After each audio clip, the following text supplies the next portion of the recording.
so I think it's time that we talk about the European Commission. Oh, isn't that like the government of the European Union? Yeah, kind of. The European Union isn't a state, so it doesn't have a government like Ireland has. The European Commission is the executive arm of the European Union, but it is not the same as a government. Okay, tell me more. Okay, well, first let's talk about what the European Commission actually is, and then let's talk about its role in the European Union. Sounds good. Keep it simple. So, the European Commission is made up of 27 commissioners, including a president, and collectively they are known as the College of the Commissioners. It's made up of a General Secretariat as well as 32,000 civil servants. The European Commission is based in Brussels, like the most of the other EU institutions. Its president is Ursula von der Leyen, and she provides political leadership and serves a 5-year term. The way the president has been chosen actually varied in recent years. Oh, are you referring to the Spitzenkandidat process? Yeah, I am. The Lisbon Treaty has actually specified that the European Council needs to take into consideration the elections of the European Parliament when selecting a candidate for President of the European Commission. Wait, doesn't that mean that indirectly the voters have a bit of a say in who became the Commission president, since the leaders of the political groupings with the most votes in the European election have to be elected as candidate for Commission president? Exactly. This process was used to select Jean-Claude Juncker from European People's Party. EPP had won the most seats in the elections. He was chosen by the European Council as Commission President and ratified by the European Parliament.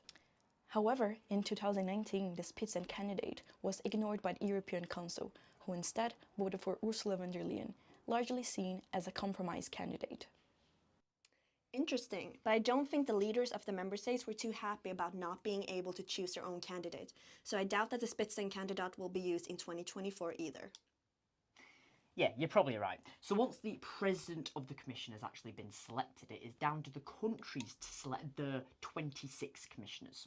Each country then negotiates a role for their commissioner. For example, France for many years wanted only agriculture as a portfolio. Once the nominees have then been put forward, it is down to the European Parliament to grill them. And then the vote happens in the European Parliament whether to accept or reject the college as a whole. So do the commissioners represent their member states? The commissioners are actually sworn to promote the general interest of the EU, so no, they don't actually represent their respective member states. That's the job of the council. Does the commission have a legislative role? Yes, they actually have a really important one. The EU Commission is actually the only EU institution that can propose new laws. They are the only ones, of course, to do this, but they do listen to the suggestions of other EU institutions.